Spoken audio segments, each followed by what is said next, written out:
Any Gill Lopez दे ला होया के परिवार में इनका जन्म 1491 में हुआ था।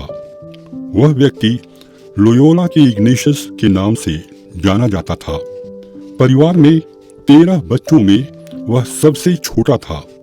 छोटी उम्र में ही अपनी माता की असमय मृत्यु के बाद वह अपने स्थानीय कुलीन परिवार का एक सदस्य बना रहा। उसका लालन पालन परिवार की मर्यादा के अनुसार ही हुआ। अपनी जवानी में वह अत्यंत महत्वाकांक्षी था और वह सेना में जनरल बनने की इच्छा रखता था। 18 वर्ष की आयु में वह सेना में एक सैनिक बना। द्वैतवादी के रूप में उसने अपनी पहचान बना ली। एक कथा के अनुसार उसने एक व्यक्ति को मौत के घाट उतार दिया था, जिसके साथ ख्रिस्त के ईश्वरत्व को लेकर उसकी बहस हुई थी। युद्ध कला में वह पारंगत था, जिसके कारण उसकी पदोन्नति हुई।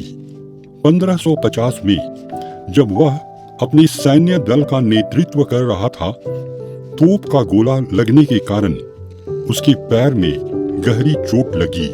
उसकी जान और उसके पैरों को बचाने के लिए डॉक्टरों ने कई बार ऑपरेशन किया। 1 महीने कष्ट झेलने के बाद उसके डॉक्टरों ने उससे कहा कि वह अपनी मृत्यु की तैयारी करे, लेकिन मृत्यु के बदले इग्नेशियस के स्वास्थ्य में सुधार होने लगा। अपनी बीमारी के समय इग्नासियस संतों और ख्रिस्त की जीवनी पढ़ना आरंभ किया। पलंग पर पड़े इग्नासियस पर इन कहानियों का गहरा प्रभाव पड़ा। इग्नासियस के दिल में ख्रिस्त की सेवा करने की इच्छा जगने लगी।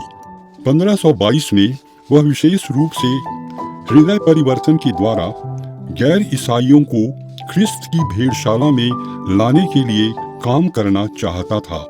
उसने अपने सारे कपड़े गरीबों के बीच बांट दिया। वह अपना समय प्रार्थना और ध्यान मनन में बिताना आरंभ किया।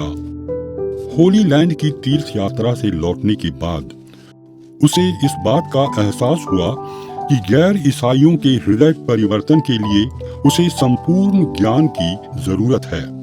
लैटिन और अन्य विषय सीखने के लिए उसने बच्चों के साथ ग्रामर स्कूल में बैठकर पढ़ाई की और अधिक ज्ञान प्राप्त करने के लिए वह विभिन्न विश्वविद्यालयों के चक्कर लगाता रहा।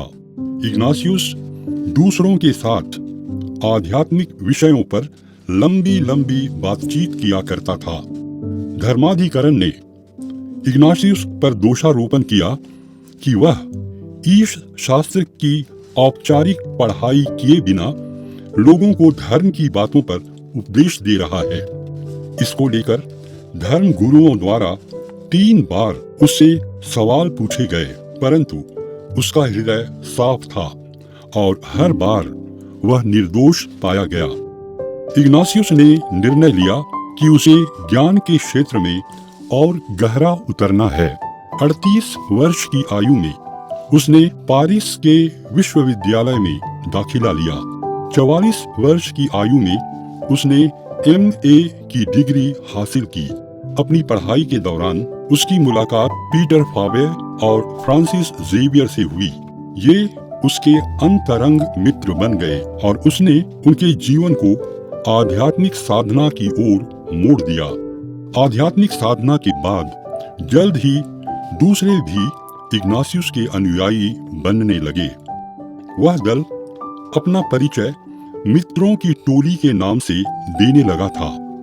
1531 में उन्होंने रोम की यात्रा की और अपने आप को संत पापा के चरणों में सौंप दिया। संत पापा पॉल तृतीय ने उनके इस संघ को मान्यता दे दी। इग्नासियस संघ का पहला नायक बना। उसने इस संघ में मिलिट्री अनुशासन जैसे कठोर नियम लागू किए। कठोर नियमावली और अनुशासन के बावजूद यह संघ बढ़ता गया। प्रोटेस्टेंट सुधारवाद को रोकने के क्षेत्र में इस धर्म संघ ने बखूबी अपनी जिम्मेदारी निभाई। आज भी यीशु समाज में पारंपरिक मनोभाव जीवंत हैं। 64 वर्ष की आयु में 31 जुलाई 1556 को इग्नासियस की मृत्यु हुई। 1609 में संत पिता पॉल छठवें ने उन्हें धन्य घोषित किया। 1622 में संत पापा ग्रेगोरी 15वें ने उनको संत घोषित किया। वह यीशु समाजियों का संरक्षक संत है। यीशु समाज कैथोलिक कलीसिया का एक धर्म संघ है। इसका मुख्यालय रोम में है। 1540 में संत पापा पॉल तृतीय ने इस धर्म संघ को मान्यता दी। इस धर्म संघ के सदस्य अपने आप को यीशु समाजी कहकर पुकारते हैं। यह धर्म समाज 112 देशों में सुसमाचार के प्रचार और अन्य प्रेरित कार्यों में जुटा हुआ है। फादर इग्नासियस इस धर्म संघ के प्रथम जनरल थे। इसके बाद आज तक धर्म संघ के 31 जनरल हो चुके हैं। फादर अर्तुरो सोसा धर्म संघ के वर्तमान जनरल हैं। साउथ इंडियन असिस्टेंसी में 18 प्रोविंस और 2 रीजन हैं। भारत के सभी राज्यों में लगभग 4000 यीशु समाजी कार्यरत हैं।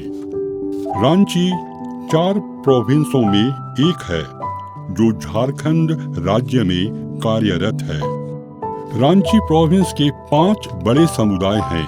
मनरीसा हाउस रांची यीशु समाजियों का मदर हाउस है। रांची प्रोविंस 29 पल्लियों और लगभग 20 शिक्षण संस्थानों का संचालन करता है। सद्भावना रांची यीशु समाजियों के प्रोविंशियल का आवास स्थान है। यह डॉक्टर कामिल बुल्के पथ पर कैथोलिक प्रेस रांची की बगल में स्थित है। Xavier institute of social service यीशु समाजियों के द्वारा संचालित बिजनेस स्कूल है। इसकी शुरुआत संत जेवियर कॉलेज के एक भाग के रूप में हुई थी। आज यह एक स्वतंत्र इकाई है। संत जेवियर्स कॉलेज एक शिक्षण संस्थान है। रांची में यह एक स्वशासी महाविद्यालय है।